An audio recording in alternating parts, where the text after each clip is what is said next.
Bismillahirrahmanirrahim. Assalamualaikum warahmatullahi wabarakatuh.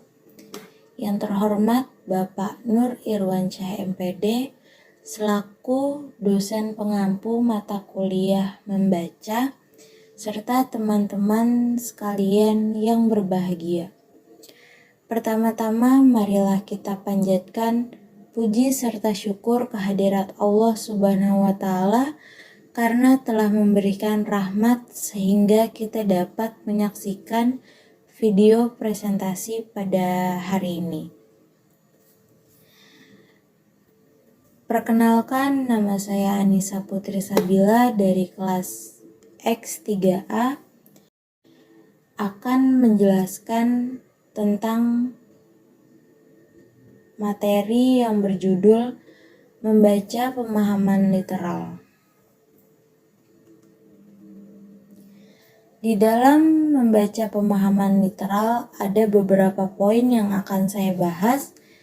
Yang pertama yaitu pengertian membaca literal. Membaca pemahaman literal adalah membaca teks bacaan dengan maksud memahami makna yang terkandung dalam teks itu sendiri tanpa melihat makna yang ada di luar teks tersebut. B. Proses membaca. 1. Membaca sebagai proses psikologis. 2.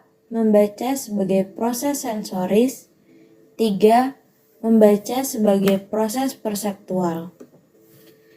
C.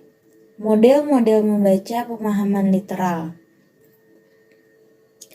Pada dasarnya, model-model membaca pemahaman literal ini banyak disesuaikan dengan tujuan membaca literalnya. Untuk membangun pemahaman literal, siswa diberikan panduan pertanyaan arahan seperti yang dikemukakan oleh Brun and Ross, yaitu pertanyaan siapa untuk menyatakan orang, binatang, atau tokoh dalam wacana. 2. Pertanyaan apa untuk menanyakan barang atau peristiwa. 3. Pertanyaan di mana untuk menanyakan tempat. 4. Pertanyaan kapan untuk menanyakan waktu.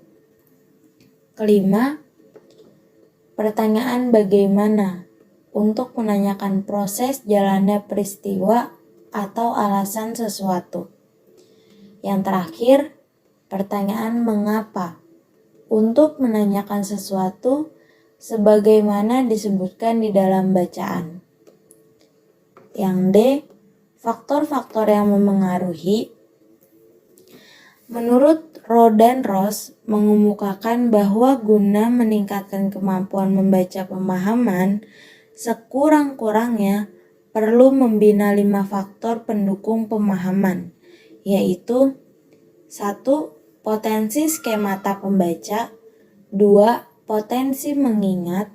3. Perspektif pembaca. 4. Kemampuan berpikir. Dan yang terakhir, aspek afektif. Di sini ada pengertian membaca pemahaman literal. Salah satu tingkatan dari membaca pemahaman adalah membaca literal. Tingkatan membaca ini adalah tingkatan yang terendah dalam membaca pemahaman. Membaca literal yaitu membaca yang terdiri atas huruf-huruf dan kalimat-kalimat seperti membaca buku, termasuk kitab suci dan sejenisnya. Membaca pemahaman jenis ini difokuskan pada pemahaman makna secara tersurat yang terdapat di dalam teks bacaan. Menurut Haryadi dan Zamzam menyatakan bahwa membaca adalah suatu aktivitas yang disengaja dan terencana. Dengan melakukan aktivitas proses membaca, berarti melakukan aktivitas memproses makna kata, memahami konsep, memahami informasi, memahami ide yang disampaikan penulis, dan dihubungkan dengan pengalaman dan pengetahuan yang telah dimiliki oleh pembaca. Jadi, membaca pemahaman literal adalah membaca teks bacaan dengan maksud memahami makna yang terkandung dalam teks itu sendiri tanpa melihat makna yang ada di luar teks tersebut. Pemahaman literal ini dapat dikatakan sebagai pemahaman isi bacaan secara tersurat. Adapun proses membaca yaitu 1. Membaca sebagai proses psikologis.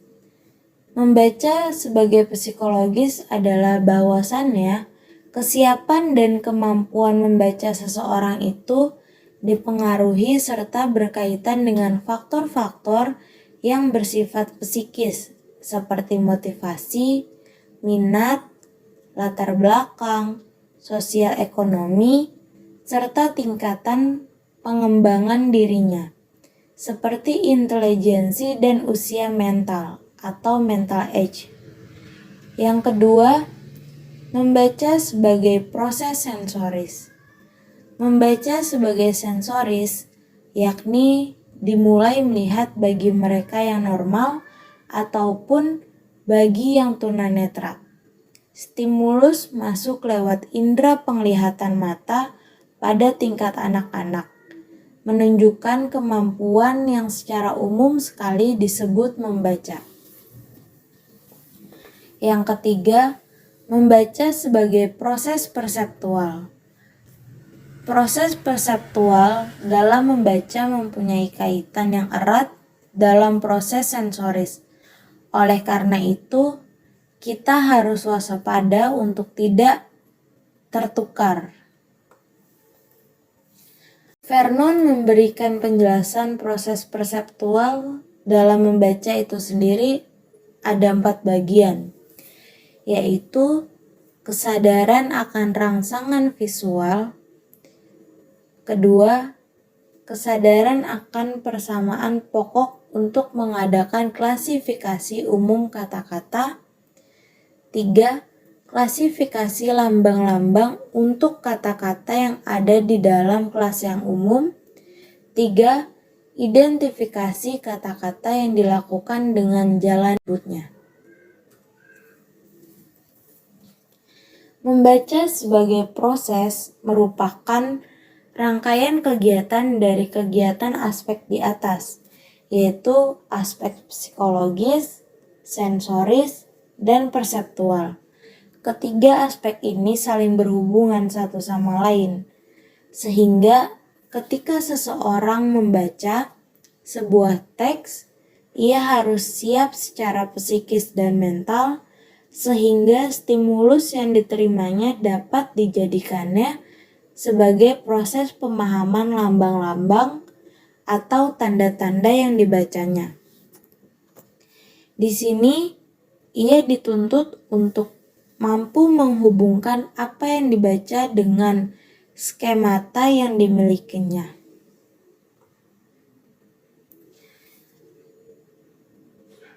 Adapun model-model membaca pemahaman literal. Pada dasarnya, model-model membaca pemahaman literal ini banyak dan disesuaikan dengan tujuan membaca literalnya.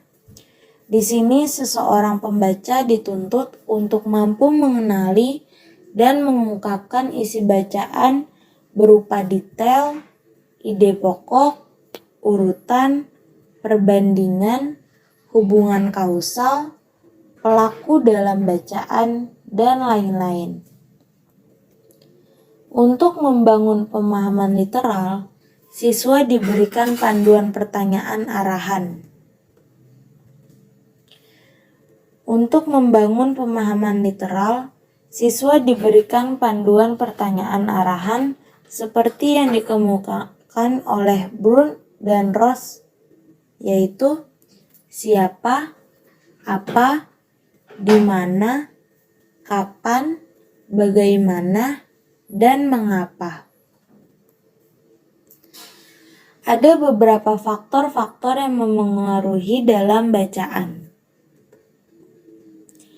Pada dasarnya, ada beberapa faktor yang dapat memengaruhi seseorang mampu memahami isi bacaan secara literal.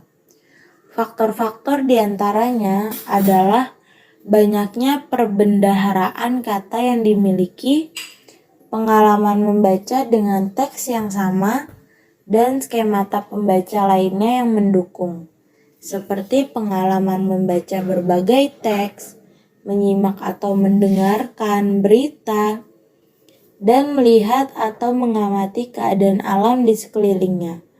Pemahaman literal ini merupakan pemahaman dasar yang digunakan untuk memahami isi bacaan.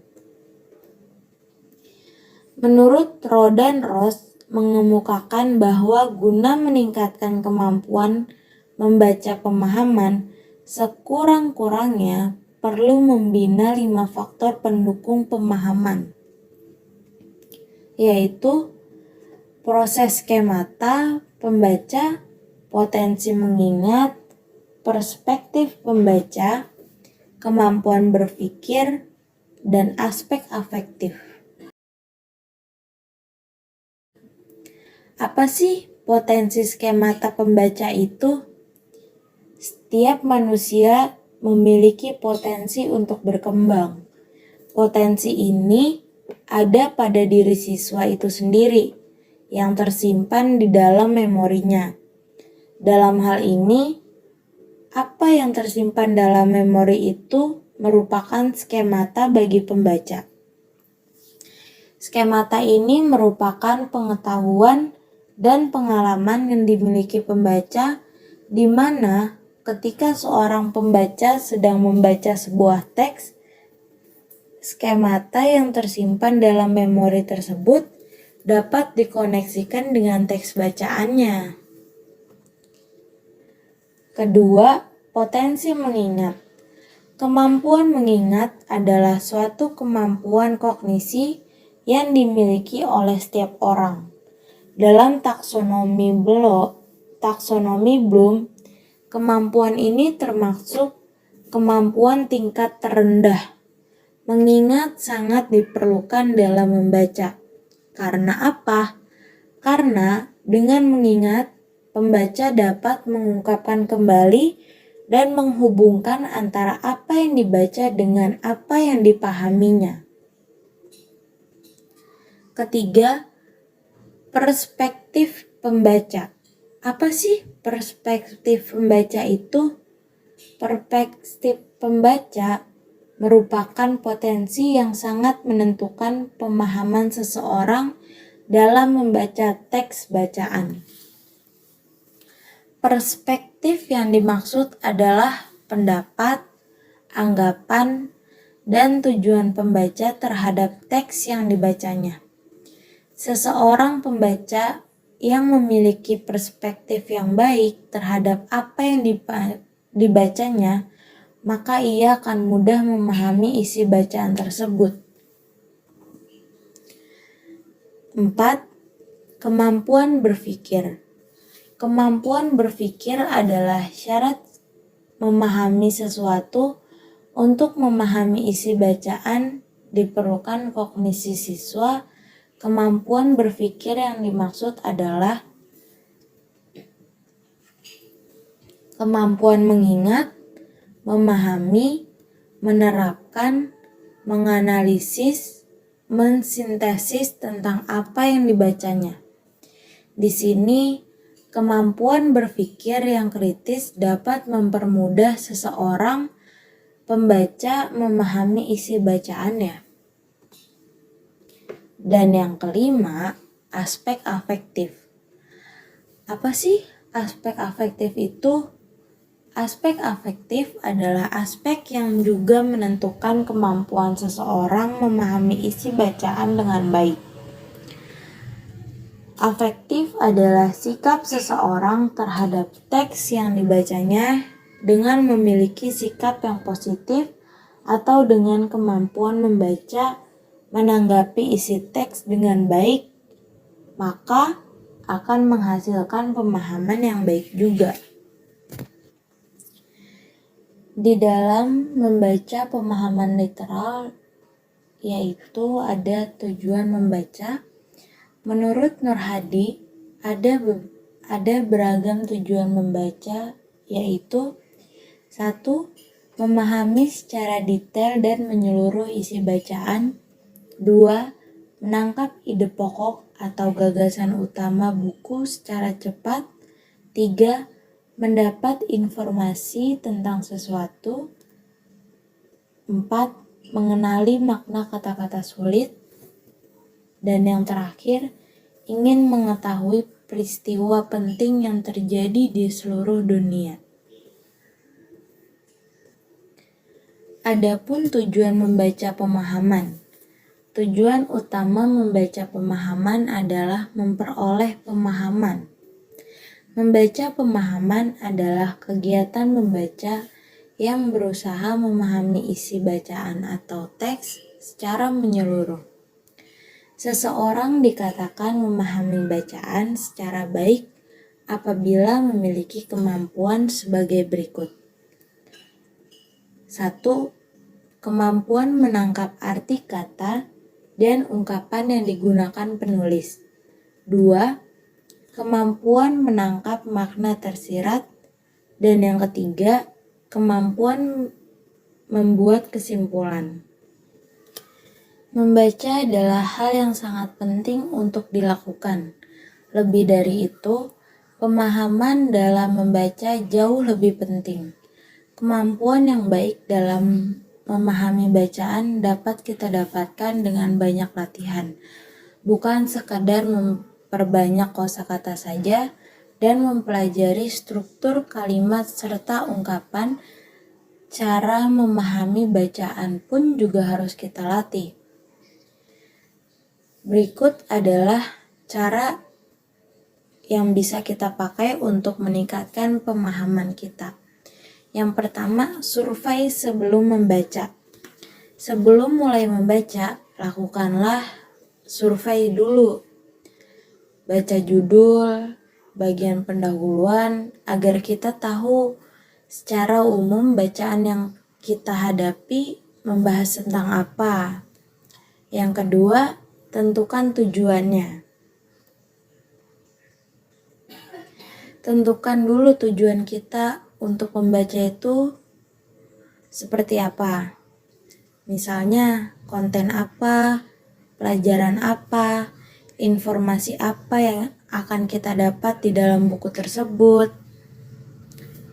Jadi, kita lebih mudah fokus untuk menganalisis hal-hal yang terdapat dalam bacaan.